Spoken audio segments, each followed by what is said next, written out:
ಮುನ್ನೂರು ಮನೆಯಲ್ಲಿ ಓಟ್ ಇರಲಿ, 300 ಮನೆಯಲ್ಲಿ ಯಾರಾದ್ರೂ 2,000 ರೂಪಾಯಿ ತಗೊಳ್ಳದಿರೋ ಮನೆ ಇದಾವ? ಎಲ್ಲ ತಗೋತಾರೆ.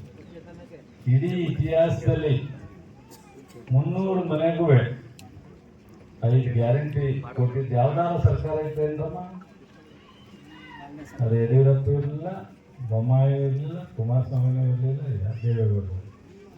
ಯೋಚನೆ ಮಾಡಿ, ನಾನು ಹೇಳೋದು ನನ್ನ ಮನೆಗೆ ಹೋದ್ಮೇಲೆ 5 ಗ್ಯಾರಂಟಿ. ಒಂದೊಂದು ಮನೆಗೆ ಈ 3 ವರ್ಷದಲ್ಲಿ 60,000 ರೂಪಾಯಿವರೆಗೂ ತಲುಪಿದೆ. 58-60,000, ಒಂದು 2-3 ತಿಂಗಳು ಬಂದಿಲ್ಲ. 58-60,000 ರೂಪಾಯಿ ಯಾರಾದ್ರೂ ಕೊಟ್ಟಿದ್ರೇನಮ್ಮ? ಭಾಷಣ ಮಾಡ್ತಾರಲ್ಲ, ಮಹಿಳೆಯರಿಗೆ ಶಕ್ತಿ ತುಂಬಿದ್ರೆ ಕುಟುಂಬ ಬದುಕುತ್ತೆ ಅಂತ. ಕುಟುಂಬ ಅಂದ್ರೆ ಏನು? ಒಬ್ಬ ಗಂಡನ ಕುಟುಂಬ ಅನ್ನಲ್ಲ, ಒಬ್ಬ ಹೆಂಗಸನ ಕುಟುಂಬ ಅನ್ನಲ್ಲ, ಅಥವಾ ಮಕ್ಕಳ ಕುಟುಂಬ ಅಲ್ಲ. ಮಕ್ಕಳು, ಹೆಂಡತಿ, ಗಂಡ ಸೇರಿದ್ರೆ ಕುಟುಂಬ ಅಲ್ವಾ? ಆ ಕುಟುಂಬಕ್ಕೆ ಕೊಡೋ ಯಾವುದೇ ಸಹಾಯ ಎಲ್ಲರೂ ತಲುಪುತ್ತಲ್ವಾ? ನಿನಗೆ ಬಸ್ ಚಾರ್ಜ್ ಇಲ್ಲ ಅಂದ್ರೆ ಆ ಕುಟುಂಬದ ದುಡ್ಡಲ್ಲೇ ಬಸ್ ಚಾರ್ಜ್ ತಗೊಂಡೋಗ್ಬೇಕಾಗಿತ್ತಲ್ಲ ನೀನು. ನಿನ್ನ ಮನೆಗೆ ಬರೋ ಆದಾಯ ದುಡ್ಡದಲ್ಲೇ ಹೋಗ್ಬೇಕಾಯ್ತು, ಅದು ಉಳಿತಾಯ ಆಗುತ್ತೆ.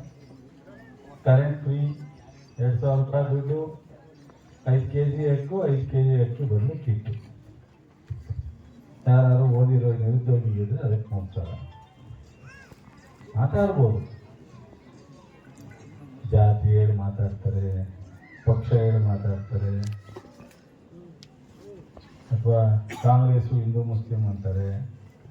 ಆಯಿತು, ಈಗ ದೇಶ ಆಳ್ತವ್ರಲ್ಲ, ಮುಸ್ಲಿಮ್ನ ಓಡ್ಸೋಕ್ಕಾಗದವರು ಏನೂ ಮಾಡೋದು.